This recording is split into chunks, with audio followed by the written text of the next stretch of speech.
Bonjour, je vais corriger la première partie du DNS 11. Dans cette partie, on étudie le système Terre-Lune. Alors, depuis l'émission Apollo, où des réflecteurs ont été posés à la surface de la Lune, donc le but des réflecteurs, c'est de renvoyer la lumière de là où elle vient. Vous avez ça sur les panneaux de signalisation, par exemple, qui fait qu'on les voit très bien la nuit. Évidemment, ceux qui ont été posés sur la Lune, c'est la version plus, on va dire, pour que ça marche vraiment bien, que ça envoie bien la lumière vers la Terre. Depuis ça, en fait, on peut mesurer très précisément la distance entre la Terre et la Lune. Et par an, la Lune s'éloigne d'environ 4 cm de la Terre. Donc vous pouvez noter la précision de la mesure. Hein, ça fait beaucoup de chiffres significatifs, donc je vous laisse les calculer. Pour information, la mesure se fait avec des télescopes. En fait, on envoie un faisceau laser par l'intermédiaire d'un télescope, on l'envoie sur la Lune, et le réflecteur renvoie le rayon lumineux sur la Terre, et il est recapté par le télescope. Et quand on fait le calcul du nombre de photons qui reviennent sur Terre, en fait, on pourrait presque les compter sur les doigts de la main. Donc c'est vraiment un signal très ténu, et donc il faut du matériel vraiment très performant pour être capable de faire la mesure correctement. Et la raison à ça, c'est que le faisceau laser que vous envoyez sur la Lune, il est diffracté. Ça doit être un faisceau laser très directif. Vous voyez comment c'est fait un faisceau laser. Quand il a parcouru 380 000 km, le faisceau laser, à cause de la diffraction, il s'est étalé. Et donc quand il arrive sur la Lune, ça fait une tache assez importante. Et là, vu la taille du réflecteur, qui est l'ordre du mètre, il y a déjà très peu de lumière qui revient sur Terre. Vous avez aussi le phénomène de diffraction de la Lune vers la Terre. Et au final, quand ça revient sur Terre, la quantité de lumière qui revient, elle est vraiment très très faible. Bon. Mais c'est mesurable. Si vous avez le bon matériel, on peut faire la mesure. Ce qu'on constate, c'est que à cause de cet éloignement, en fait, la Terre, elle ralentit dans sa rotation sur elle-même. Donc, je vais vous expliquer simplement pourquoi c'est comme ça. Et donc, on va déjà montrer ce résultat-là.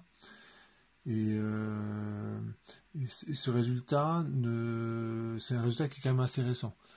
La seconde était définie il y a un certain temps déjà par la rotation de la Terre sur elle-même. Donc c'était l'étalon de temps était fixé comme ça. Après, vu la qualité des systèmes de mesure du temps s'améliorant, le constat a été fait que la Terre, la rotation de la Terre sur elle-même n'était pas si régulière que ça. Après, on a utilisé la rotation de la Terre autour du Soleil.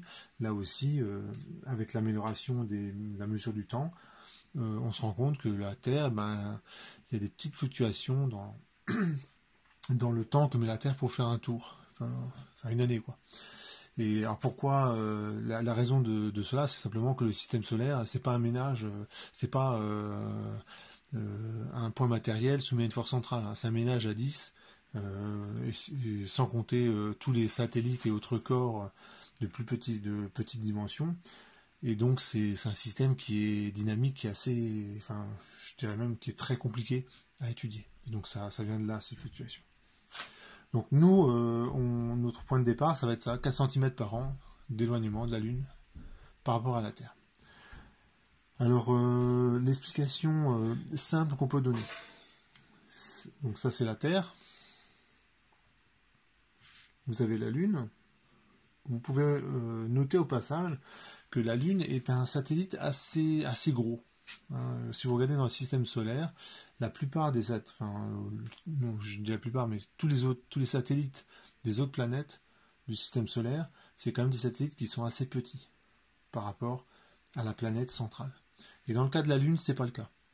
La raison à ça, c'est le scénario de la formation de la Lune, c'est que ce serait issu d'une collision de ce qui était avant la Terre avec un astre plus petit, mais quand même très grand. Hein. Si un tel astre rencontrait la Terre aujourd'hui, ça détruirait l'ensemble de la Terre. Hein. C'est une collision cataclysmique. Et cette collision a éjecté beaucoup de matière dans l'espace, et en se regroupant cette matière a formé la Lune. Et vous ne seriez pas étonné de savoir alors que la Lune, après sa formation, hein, lorsque tous les débris se sont agglomérés pour former la Lune, eh ben, elle était beaucoup plus proche de la Terre, 30 000 km à peu près. Ça veut dire qu'à l'époque, il n'y avait personne pour le voir, évidemment, mais si vous aviez été là, ben, vous verriez une Lune qui est de diamètre 10 fois plus gros. Vous pourriez la cacher derrière votre main, en fait. Actuellement, la Lune, quand vous la regardez, vous pouvez la cacher derrière votre pouce. Si vous tendez le bras, vous pouvez la cacher derrière votre pouce. Là, vous auriez pu la cacher derrière votre main. Mais pas. Donc ça ferait vraiment un astre très grand. Et les nuits de pleine lune, ce serait comme en plein jour. Il y aurait beaucoup de lumière. Ça éclairait vraiment très bien. Bon, je reviens au système Terre-Lune. La Terre attire la Lune. L'équilibre des forces entre la force gravitationnelle et, bon, je vais dire force centrifuge, mais je ne devrais pas employer ce terme, hein, je vous l'ai déjà dit. L'accélération centripète, c'est V carré sur R, et ça fait comme s'il y avait une force centrifuge en mv carré sur R. Donc je me permets de parler de la force centrifuge, parce que c'est quelque chose que vous avez expérimenté de nombreuses fois dans les virages. Et donc, l'équilibre des forces, il se fait au centre de la Lune. Donc, si vous êtes ici, de ce côté-ci, vous voyez la Terre, eh bien, la force centrifuge est un petit peu plus faible. Pourquoi ? Parce que vous êtes, pour la même vitesse angulaire de la rotation de la Lune autour de la Terre, vous êtes un petit peu plus près de la Terre. Donc, la force centrifuge est un petit peu moins forte. Et la force gravitationnelle, elle est plus forte. Donc c'est pas énorme hein, comme effet, mais ça va quand même dans ce sens-là. Ce qui fait que cette partie-là est légèrement attirée de ce côté-ci. Et quand vous êtes de l'autre côté de la Lune, la force gravitationnelle est un petit peu plus faible. Pourquoi ? Parce que je suis plus loin de la Terre. Et la force centrifuge, elle est plus forte. Toujours pour la même raison. Parce que je suis plus loin de la Terre. Ce qui fait qu'en exagérant un petit peu, la Lune, en fait, elle est... Là, j'exagère beaucoup. Avec le dessin que je fais. En fait, elle est un petit peu étirée. Elle est un petit peu écartelée. Pour dire les choses simplement, elle est un petit peu écartelée, comme ça. Bah, imaginez que la Lune a un mouvement de rotation sur elle-même qui est un petit peu... qui est relativement rapide. Et donc cette déformation-là, hein, c'est quand même une planète qui se déforme, hein, c'est pas un petit truc qui se déforme. Si la Lune, elle tourne trop rapidement, comme ça, par rapport à la rotation de la Lune par rapport à la Terre, ce qui va se passer, c'est que le bourrelet qui s'est formé ici, il va légèrement, je vais faire dans une autre couleur, vous voyez bien, il va être légèrement... Il va être embarqué en fait par la rotation de la Lune sur elle-même. Donc évidemment, la situation à l'équilibre, c'est que le bourrelet qui se forme, il sera légèrement embarqué par la rotation de la Lune, en supposant que c'est le cas. Hein. Sauf que c'est pas le cas. Mais imaginons que la Lune tourne un petit peu trop vite sur elle-même. Eh bien, cette portion-là, ici, la force qui s'exerce, comme c'est plus près de la Terre, hein, donc là vous avez l'axe Terre-Lune, comme ça. La force qui s'exerce à ce niveau-là, elle est évidemment vers la Terre, donc elle est légèrement, donc j'exagère un petit peu, elle n'est pas tout à fait parallèle au segment Terre-Lune, elle est un petit peu vers la... comme ceci, c'est-à-dire qu'elle se rapproche en fait du segment Terre-Lune. Et la force qui s'exerce sur ce point-là. Alors comme il est plus éloigné de la Terre, c'est un petit peu moins fort, et c'est... Donc là j'exagère un petit peu. C'est comme ceci, donc c'est la force, elle n'est pas comme ça, elle est légèrement dans cette direction-là. Et quand vous faites la somme des deux, le moment que ça exerce sur la Lune, c'est un moment qui a tendance à faire tourner la Lune dans ce sens-là. Donc dit autrement, ça va ralentir la rotation de la Lune. Dit autrement encore, si la Lune tourne trop vite, en fait elle est ralentie. Et inversement, si elle tourne pas assez vite, le bourrelet il va être de l'autre côté, et en fait la rotation elle va être accélérée. Donc finalement la situation à l'équilibre c'est quoi? C'est que la Lune va toujours présenter la même face à la Terre. À cause de ça. On appelle ça l'effet de marée. Alors cet effet-là, il est faible dans le cas de la Terre et de la Lune. Donc la Lune nous apparaît, elle n'est pas déformée. Mais si la Terre était une planète plus grande, plus massive, ce qui peut même arriver, c'est que cet effet de marée devient très important et ça peut disloquer cet astre, qui va se casser en 1000 morceaux, et ça peut expliquer notamment la formation des anneaux de Saturne. Saturne, c'est une planète qui est beaucoup plus grande que la Terre, et donc les effets de marée en fait stabilisent les anneaux. C'est-à-dire que dès que vous avez de la matière qui va venir s'agréger, les effets de marée vont exactement avoir l'effet inverse, ça va désagréger cette accumulation de matière, et ça forme des anneaux qui ont une relative stabilité. Ça se trouve dans 100 000 ans, les anneaux de Saturne, ils ne seront plus là. Donc, mais ça a une relative stabilité. Et l'effet, donc ce que j'ai écrit pour la Lune, ça existe aussi pour la Terre. La Lune exerce aussi une force gravitationnelle, donc la Terre, de la même façon, à cause de la présence de la Lune, elle est, là aussi j'exagère énormément, elle est un peu étirée comme ça. Et comme la Terre a une rotation qui est beaucoup plus rapide que la rotation de la Lune autour de la Terre, ce bourrelet-là, en fait, il passe 2 fois par jour à un endroit de, je sais pas, imaginons Armentières, c'est là. Là, vous êtes à Armentières. La Terre tourne, un tour tous les 24 heures à peu près.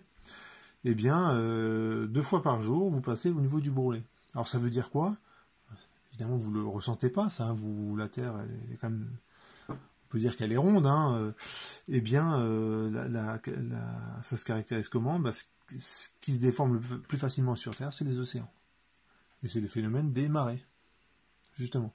Donc ce petit bourrelet-là, qui est très très exagéré, en fait, c'est ce que je suis en train de vous représenter, c'est les marées. Les marées à la surface de l'eau.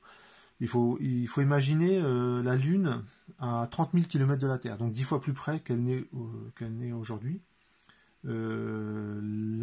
L'attraction gravitationnelle de la Lune était 100 fois plus forte, et là vous aviez carrément des marées terrestres, c'est-à-dire que c'est carrément la croûte terrestre qui se déformait. Donc ça ne devait pas être si spectaculaire que ça, mais 2 fois par jour vous aviez la croûte terrestre comme ça qui se déformait à cause du passage de la rotation de la Lune et la rotation de la Terre sur elle-même. Voilà. Donc, ce que ça veut dire, c'est que à terme, la Terre, ce sera comme la Lune, va tourner à la même vitesse de rotation que la Lune sur elle-même, que la Lune autour de la Terre, et que la Terre sur elle-même. Donc c'est comme si c'était un seul solide. Donc c'est assez étonnant comme résultat. Finalement, des objets qui ne se touchent jamais, ils vont finir par se comporter comme un unique solide, comme s'ils étaient reliés entre eux. Un dernier point, et puis je vais commencer les calculs. Si ça c'est un astre vraiment très massif, je prends l'exemple extrême, c'est le trou noir. Cet effet d'étirement là, ou plutôt d'écartèlement, on appelle ça la spaghettification. Donc si ça c'était un trou noir, si vous vous approchez trop près du trou noir, cette partie-là, elle va être complètement, elle va être beaucoup plus attirée que cette partie-là, et donc ça a tendance à allonger les objets. Et donc, on parle de spaghettification. Voilà. Donc je pense que là, le terme, il est assez clair. Donc je suis en train de faire la première partie. Voilà, ralentissement de la rotation de la Terre. Donc pour l'instant, je vous ai juste présenté qualitativement ce qui se passe. Donc ce que je vais écrire, c'est la conservation du moment cinétique. Il y a un truc qui ne se conserve pas, c'est l'énergie.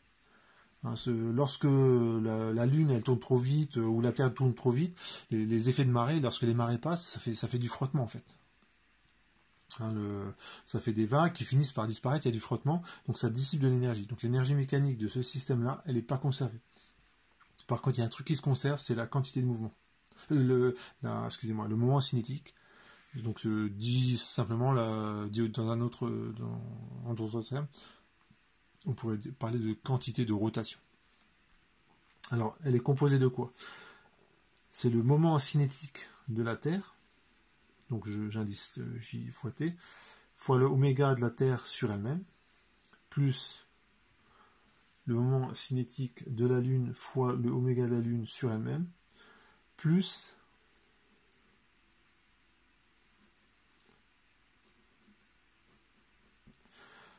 md carré fois oméga de la Lune par rapport à la Terre. Donc le oméga de la Lune par rapport à la Terre, c'est la Lune met 28 jours pour faire un tour de la Terre. Oméga de la Terre, c'est un tour toutes les 24 heures à peu près. Et oméga Lune, ce sera le même en fait. Oméga Lune par rapport à la Terre et oméga Lune, c'est la même chose, puisque la Lune montre toujours la même face à la Terre. Le référentiel d'étude, c'est quand même important. On va se placer dans le référentiel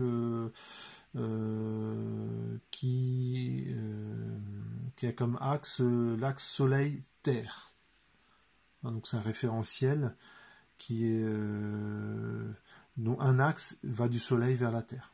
Et on va supposer que cet axe, ce référentiel, il est galiléen.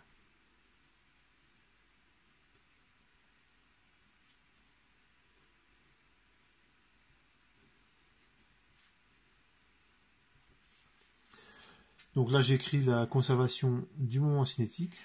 Ça veut dire que depuis 4 milliards d'années, ce truc-là, il est constant. D'accord. Ensuite, ce que je vais écrire, c'est le fait que la Lune tourne autour de la Terre. Et je vais faire une hypothèse. C'est que la Terre, elle est fixe. Donc c'est pas tout à fait correct, évidemment, parce que la Lune étant assez massive, ce qui va se passer, c'est que le barycent du système Terre-Lune, c'est lui qui est fixe. Et le barycent du système Terre-Lune, il n'est pas exactement au centre de la Terre. Il est un petit peu décalé, un petit peu vers la Lune. Parce que la Lune, elle a quand même une masse qui est quand même assez conséquente. Donc il y a un petit décalage que je vais négliger. Donc c'est ça l'hypothèse. Je suppose que la Terre est fixe. Et donc c'est la Lune qui tourne autour de la Terre.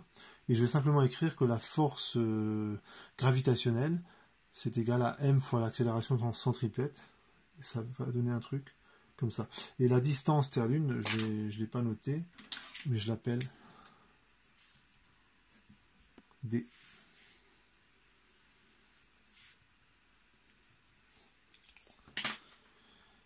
Donc, moins v carré sur D, c'est égal à moins, et ça c'est la masse de la Lune, c'est moins G, masse de la Lune, masse de la Terre, sur D carré.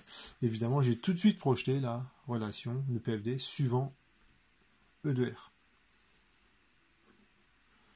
Donc je ne place pas E de R sur le schéma, mais E de R, vous avez compris que c'est suivant l'axe carré. Je simplifie, et ça donne V qui vaut racine de G masse de la Terre sur D. Et j'en déduis que le oméga de la Lune par rapport à la Terre, et ben c'est la distance que parcourt la Lune pour faire un tour. Donc c'est 2pi fois D sur la vitesse. Et tout calcul fait, ça fait 2pi D exposant 3 demi sur racine de G masse de la Terre. Donc voilà, on a une première relation. On a cette relation-là. Et ce qu'on sait, c'est que oméga L, donc la Lune sur elle-même, c'est oméga de la Lune par rapport à la Terre. Ça, c'est ma troisième relation. Et quand on a écrit ça, ben, ce qu'on remarque, c'est que connaissant D, la distance Terre-Lune, je connais oméga de la Lune par rapport à la Terre. Si je connais ça, je connais oméga de la Lune sur elle-même. Donc je suis capable de calculer ça. L0, c'est une constante, donc il faut la calculer. On pourra prendre par exemple des conditions actuelles, hein, qui sont connues. Et ben je peux en déduire oméga de la Terre. Et quand j'ai réussi à calculer ça, je suis capable de calculer l'énergie mécanique du système. En fonction de la distance Terre-Lune. Donc connaissant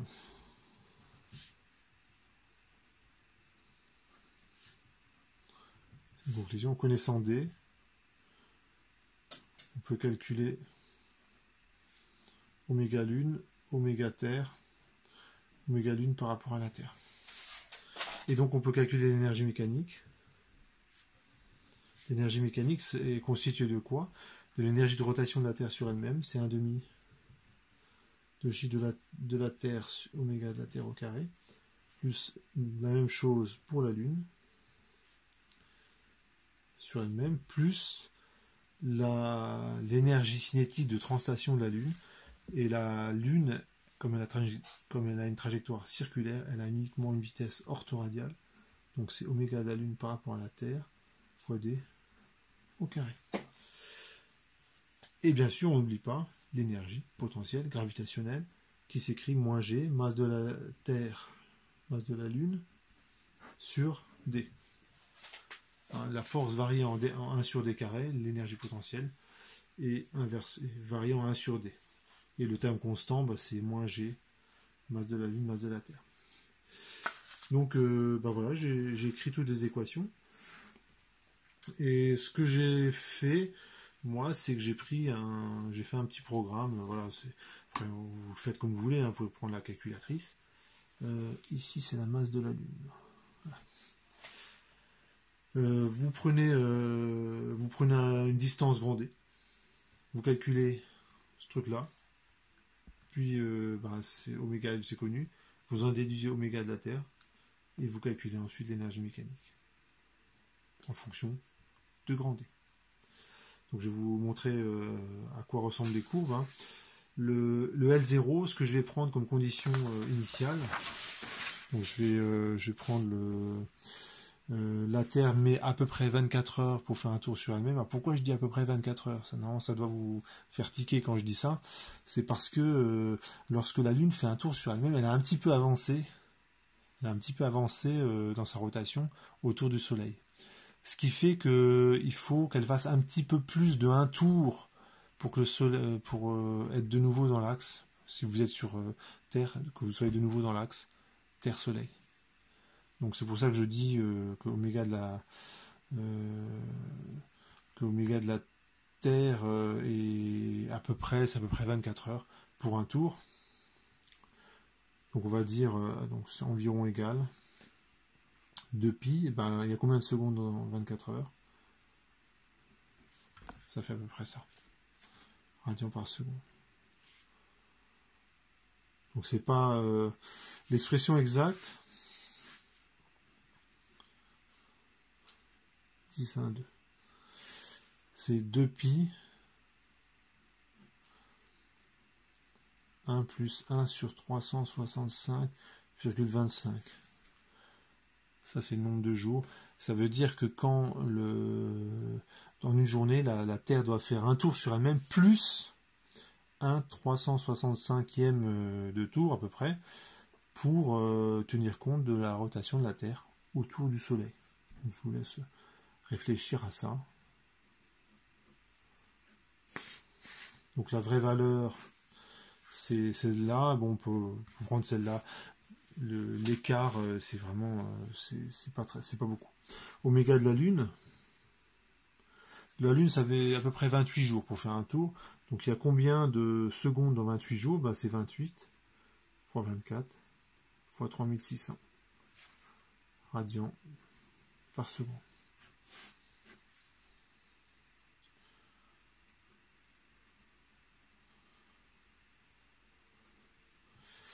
La distance Terre-Lune aujourd'hui, c'est 380 000 km. Et enfin, la masse de la Terre et la masse de la Lune. Alors ça c'est une bonne question. Bon, je vais trouver les valeurs. Donc Granger, bon, ça c'est connu, hein, c'est la constante gravitationnelle. Et J de la Terre et J de la Lune, c'est l'énoncé qui vous donne cette information.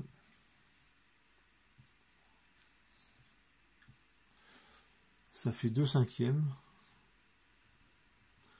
Masse de la Terre fois rayon de la Terre au carré. Donc le rayon de la Terre, c'est 6470 km. Et il faudra bien sûr toutes les distances en kilomètres, il faut les mettre en mètres. Sinon vous allez faire des erreurs d'application numérique.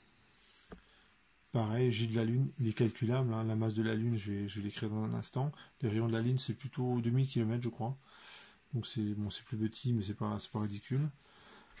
Et il me semble que j'ai tout ce qu'il faut. Donc si je connais toutes ces grandeurs-là, je suis capable de calculer L0.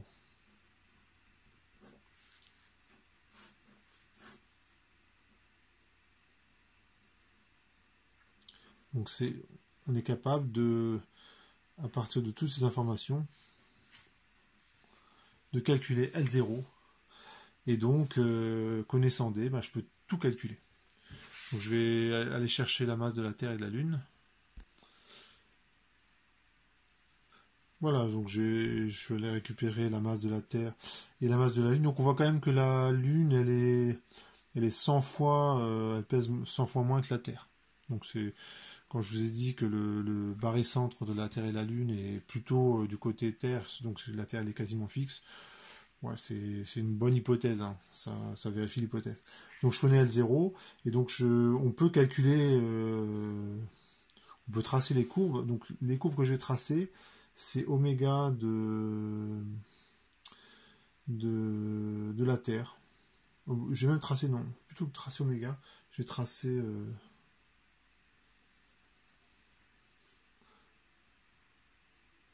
la durée d'une journée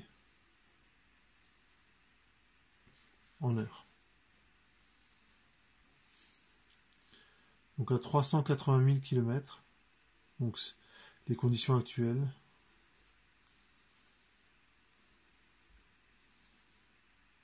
on est à 24 heures.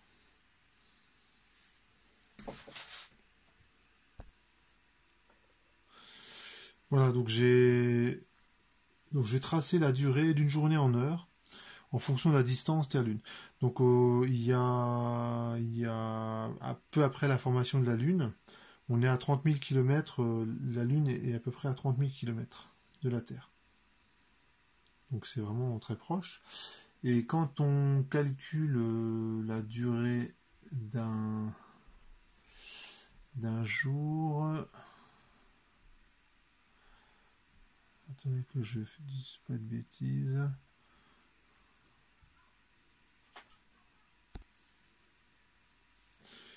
Alors, ça fait un truc comme ça. Donc c'est on est à peu près à 6 heures ici. Donc ça fait une courbe qui ressemble à ça.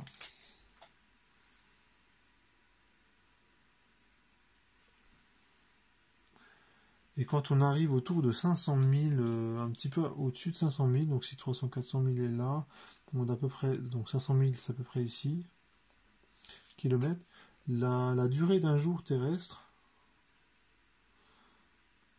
elle augmente de manière importante. Voilà. Donc c'est la durée d'une journée sur Terre, donc c'est 24 heures pour aujourd'hui. Et c'est 6 heures, c'était 6 heures il y a il y a 4 milliards d'années. Et lorsque les dinosaures étaient encore sur Terre, c'était 21 heures. Donc on voit que c'est un phénomène qui est très très lent, hein, évidemment. Donc on est tranquille, il y aura toujours 24 heures dans une journée pour nous. Donc ça fait un truc comme ça. Et l'énergie mécanique qui correspond à notre système Terre-Lune, on est à peu près à 3 10 puissance 30.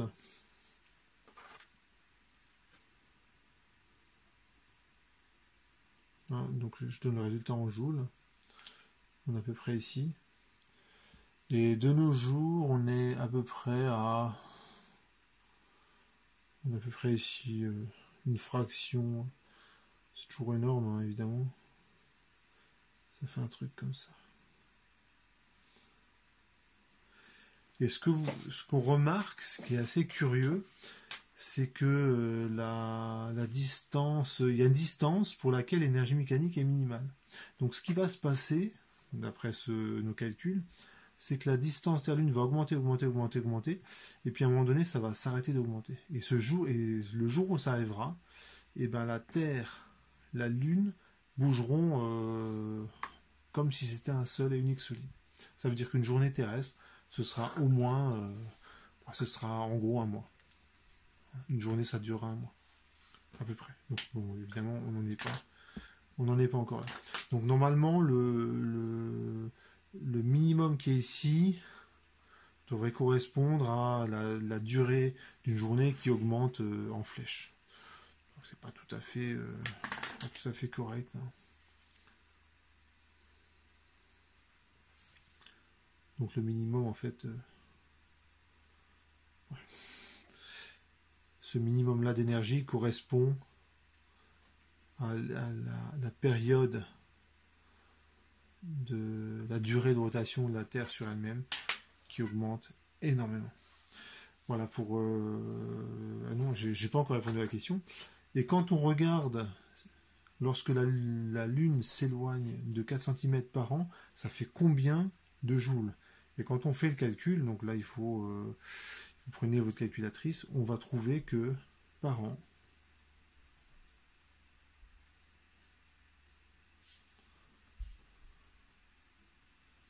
la distance Terre Lune augmente de 4 cm, donc ça c'est les missions Apollo avec les réflecteurs qui ont été posés sur la Lune qui nous l'apprennent. Et on montre que l'énergie, il y a une certaine énergie qui est dissipée, donc en fait ce qu'il faudrait faire c'est prendre 380 000 km, 380 000 km plus 4 cm, faire la différence, et ce qu'on va trouver, donc ça c'est l'énergie qui est dissipée par le système Terre-Lune pendant un an, et si on ramène ça par seconde, on va trouver une puissance dissipée qui vaut environ 3 terawatts. Donc je vous laisse faire les applications numériques. Hein, moi je les ai fait avec un petit programme en Python. Parce que une fois qu'on a les formules, il y a juste à rentrer les formules et puis tracer les courbes, ça va tout seul. Et l'humanité actuellement dépense 16 terawatts. Donc c'est une puissance. Hein, donc toutes les secondes, on utilise 16 fois 10 puissance 12 watts d'énergie. Donc c'est absolument considérable. Si vous ramenez ça par habitant, par personne, ça fait encore une énergie qui est absolument monstrueuse. Hein. Voilà. D'ailleurs, c'est le problème qu'on a actuellement. Hein. On consomme trop d'énergie. Voilà pour cet exercice.